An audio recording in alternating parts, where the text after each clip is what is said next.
At Atlantic Union Bank, it's easy to make a video appointment and enjoy personal or business banking on your schedule. When life is pulling you in all directions, finding time to visit the bank can be difficult, but Atlantic Union Bank will come to you. Just go online, schedule a video appointment, and talk to a knowledgeable banker, someone who can answer your questions and even help you switch accounts. Isn't it time to experience service on your terms? For video appointments that bring the bank to you, visit AtlanticUnionBank.com. On today's Smart 7, Commons chaos continues, intuitive machines land on the moon, and lots more. It's Friday, 23rd of February, it's Dog Biscuit Day, and happy birthday, Emily Blunt. The Smart 7. It's news, but not the news.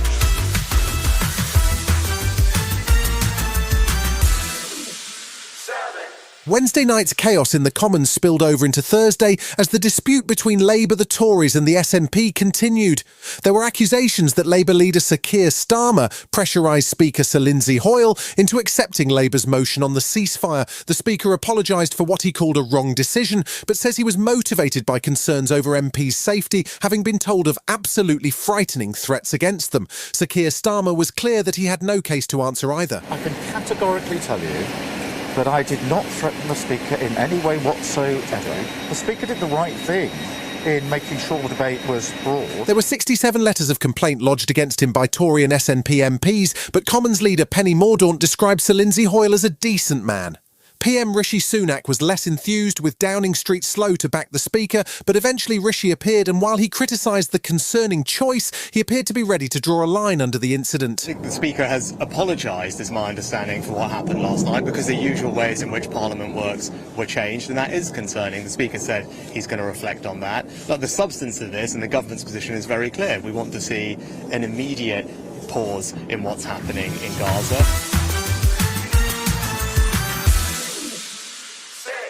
Saturday marks 2 years of Russia's war in Ukraine. Things have been increasingly difficult for the Ukrainian side, with a change in military leadership, shortages of ammunition, and a steadily rising casualty level as Russia continues to push across the front line.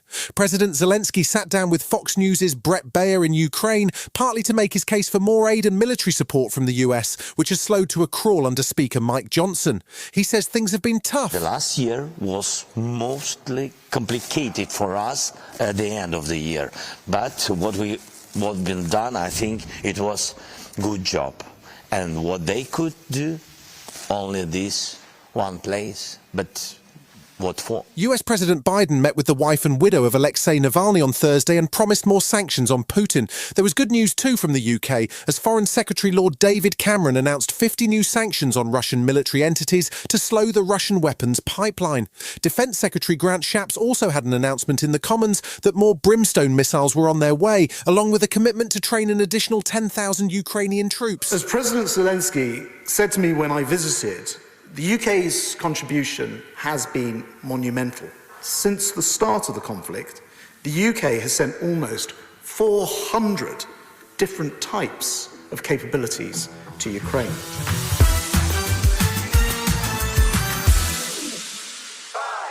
There was an alarming new report on Thursday that says local authorities in the UK do not know what happened to over 10,000 children who left the state education system. The report is entitled Lost in Transition and compares census data to track the number of children who have fallen through the cracks of the education system. There's been a growing number of children who are now listed as home educated, but many of those children already had poor attendance records at school. The Children's Commissioner Dame Rachel de Souza, who put together the report, says these numbers indicate a failing in the education system. Now that first 13,000 children are a major safeguarding risk. As a former head teacher, I would never let a child go off roll without knowing where they were. So what on earth is going on? It's a scandal.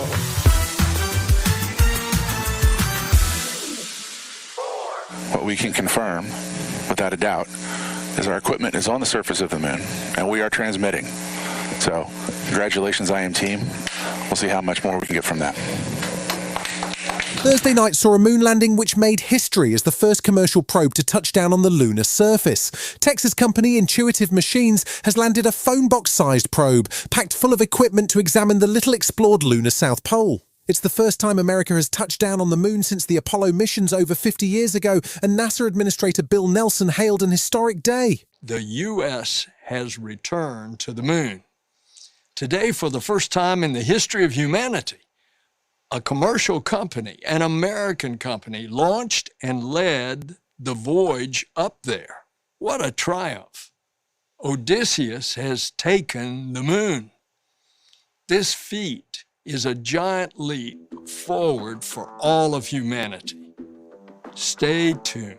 Still to come on today's Smart 7, the Six Nations bounces back and Zendaya talks Riz right after this. Luxury is meant to be livable. Discover the new leather collection at Ashley with premium quality leather sofas, recliners, and more, all built to last. No matter how many spills, scuffs, or pet-related mishaps come its way, the leather collection at Ashley is made with the durability you need for the whole family. Shop the new leather collection at Ashley and find chairs starting at $499.99 and sofas at $599.99. Ashley, for the love of home. Welcome back. This weekend sees the Six Nations roar back into action. We're on to round 3 of the series, with Ireland topping the table ahead of England. Saturday sees the Irish facing Wales, while England take on Scotland. Then on Sunday, Italy travel to France. It's been a strong start to the tournament for the Irish side, and former New Zealander Bundee Aki has been at the centre of a lot of their best play. He's just been named Irish Rugby Writers' Male Player of the Year, and the love goes both ways, as he explained to ITV Rugby. Love playing for Ireland. I love the people in Ireland. They've given nothing but love, and I could only show it back just through the way I play and the way I represent the country.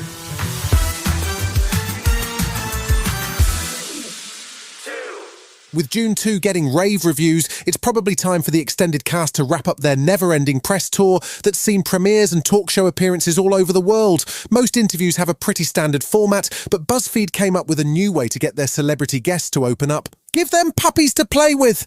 They put the puppy power to work on Zendaya, who was happy to chat about who she thinks has Riz, or as we used to say, charisma. She didn't nominate any June cast members, though, instead picking boyfriend Tom Holland. I'm more shy and kind of quiet, so it takes a little bit more to pull me out of my shell. But he's great at just talking to people and getting to know people. He's just naturally very good at that. Whereas for me, I've definitely had to pull it at him.